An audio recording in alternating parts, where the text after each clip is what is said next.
तुम्ही सत्तेत असला काय, तुम्ही विरोधात असला काय, तुम्हाला जमिनीवर राहणं हे फार महत्त्वाचं असतं. काल पार्टीनं जी स्टेटमेंट झाली ती योग्य नव्हतीच. आता कालचं स्टेटमेंट थोडंसं काही गडबडीने झालेलं स्टेटमेंट आहे. सर्व पक्षांशी जसं तुम्ही बोललात तसं काँग्रेसबरोबर बोलून हा याच्यात काय मार्ग निघतो का हे आपण बोललो पाहिजे. की बोलत असताना एखाद कॉमेंट आपण काहीतरी करून जातो, त्याच्यामुळे कुठंतरी अडचणी वाढू शकतात. त्या बाबतीत कुठेतरी पार्टी विचार हा करायला पाहिजे होता. त्याच्याकडनं जी कॉमेंट गेली ती तशी योग्य आम्हाला सुद्धा त्या ठिकाणी वाटली नाही. पण काँग्रेस नक्कीच ही निवडणूक बिनविरोध करण्यासाठी प्रयत्न करेल. नाही तर आम्ही सुद्धा त्यांच्यापर्यंत पोहोचून काय होतंय का याचा प्रयत्न. पण आता अशी माहिती समोर आली, काँग्रेसमध्ये दोन गट आहेत काँग्रेसमध्ये. अशी एक बातमी समोर आली. 15 वर्ष अजितदादा हे काँग्रेसच्या सोबत होते. सुशीलकुमार शिंदे, अशोक चव्हाण पासून सगळे मुख्यमंत्री असताना दादांनी उपमुख्यमंत्री म्हणून काम केले. काँग्रेसच्या एका गटाचं म्हणणं आहे की उमेदवार देऊ नये.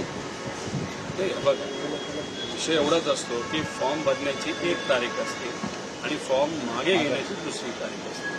बऱ्याच मतदारसंघामध्ये फॉर्म भरत असताना लोक फॉर्म भरून जातात आणि नंतर फॉर्म मागे सुद्धा त्या ठिकाणी घेत असतात. त्यासाठी फक्त संवाद करायचा असतो, चर्चा करायची असते, परिपक्वता त्या ठिकाणी आपल्याला दाखवायची असते. आता कालचं स्टेटमेंट थोडंसं काही गडबडीने झालेलं स्टेटमेंट आहे. तरीसुद्धा काकी स्वतः असतील, त्यांचे इतर नेते असतील, तर स्वतः भुजबळ साहेब वगैरे कुणी ना कुणीतरी काँग्रेसची त्या ठिकाणी बोलेल आणि काहीतरी मार्ग काढतील अशी आपण अपेक्षा त्या ठिकाणी करू. पाच पवारांच्या या सगळ्या वक्तव्यावरती शरद पवारांनी देखील एका पद्धतीने नाराजी व्यक्त केली आणि टीका सुद्धा केली. काँग्रेसचा अधिकार आहे तो असं म्हटलं पवारसाहेबांनी. तुम्ही सत्तेत असला काय, तुम्ही विरोधात असला काय, तुम्हाला जमिनीवर राहणं हे फार महत्त्वाचं असतं.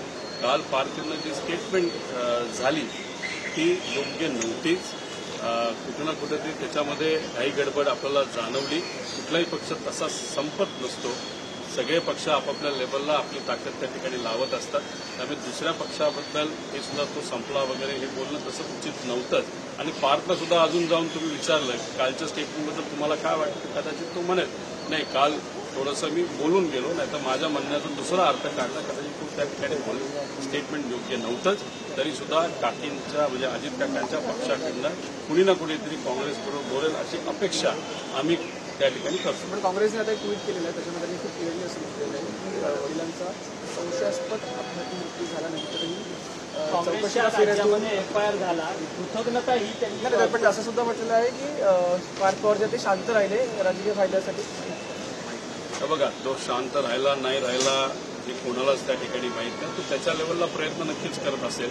त्याच्याबरोबर जय सुद्धा सातत्याने प्रयत्न करत होता. खऱ्या गोष्टी बाहेर त्या ठिकाणी आल्या पाहिजेत. आता CBIकडे हा प्रस्ताव देण्यात यावा. कदाचित संकल्पना काकींची आणि पारची असू शकते, जयची असू शकते. बाकी कोणाचं त्याच्यामध्ये काय कॉन्ट्रीब्युशन आहे हे आपल्याला सांगता येणार नाही. पण दुर्दैव असं की ते अजूनपर्यंत तो विषय CBIकडे गेला नाही. त्यामुळे पार वडिलांबद्दल जर बोलायचं झालं, मी राजकारणाबद्दल बोलणार नाही, राजकीय भूमिकेबद्दल बोलायचं झालं तर कालची त्याची भूमिका ही चुकीचीच होती काँग्रेसच्या बाबतीत. पण पारची स्वतःच्या वडिलांबद्दलची भूमिका, स्वतःच्या परिवाराची भूमिका ही कुठल्याही मुलाची वडिलांबद्दल जी भावना असते तशी 100% त्या ठिकाणी आहे. हे मात्र त्या ठिकाणी मी आत्मविश्वासाने सांगतो. आणि तो माझा भाऊ आहे. त्यामुळे वडील आणि मुलाबद्दल असं कुणी त्या ठिकाणी लिहिणं हे तसं काँग्रेससाठी पण योग्य नाही. पण काँग्रेस ही नक्कीच महाराष्ट्रात न्याय दिला जात नव्हता. दादांचा FIR त्या ठिकाणी होत नव्हता. तो काँग्रेस शासित राज्य आणि तिथं असणाऱ्या पोलीस प्रशासनाने मात्र ते केलं. त्याचे आभार नक्कीच मी त्या ठिकाणी मागितलेले आहेत.